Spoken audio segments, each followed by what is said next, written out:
Let's talk about Red Bull.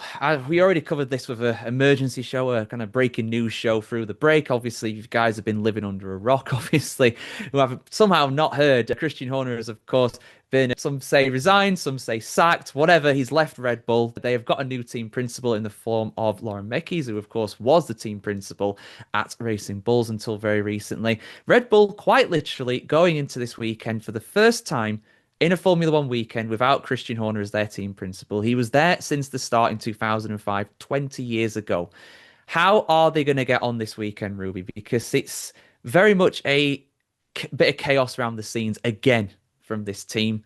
Can Mekies steady the ship? How is Verstappen going to be getting on? How is Sonoda going to be getting on? What's he going to be thinking coming into this weekend? I mean, I think Sonoda's going to be thinking, can I get P19? It's a really lofty ambition for him, but based on the recent form of being last, both in qualifying and the race, on legitimate pace as well, I think it's worth adding. Like, it's not like, there was issues and things like that. Like, Yuki Tsunoda has just struggled recently and settled into accepting the back, which is not a position Red Bull want to be in, but yeah, Yuki Tsunoda, I think like it's potentially going to be another struggle for him. But with Lauren Mekies coming in, we might see big change at Red Bull. We've had a quiet period with a lot of time for them to be working on the cars. It's not been the summer shutdown, so they have been able to, be working on that kind of thing. And, there's been a lot of work needed behind the scenes at Red Bull for one reason or another.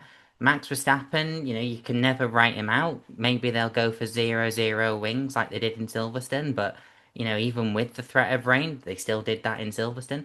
But if it gives them that straight line advantage, that's all you need really for at least a good chunk of Spa. And then with how difficult it can be to pass in these cars, through other parts of the circuit where it can be a bit more single file, all you've got to do is keep it on the road. And Max Verstappen has shown before that, even with a tricky car, he can usually do that as long as it doesn't start raining, where we saw that there was no rear end to that Red Bull in Silverstone.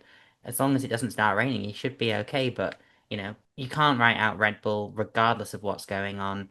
But I would be surprised to see them being the team that are like best of the rest behind McLaren this weekend. I would be surprised too. Yeah, I mean, Verstappen won here three times in the bounce between 21 and 23. It's effectively his local track. Of course, he does compete under a Dutch license, but he was born and I believe mostly raised in Belgium. This is effectively his local track. He knows it like the back of his hand, and he even won pretty much from the back in 22, I think it was. I know it was one of them three victories there. So he is very good round here. But yeah, be surprised if we see something like that this weekend.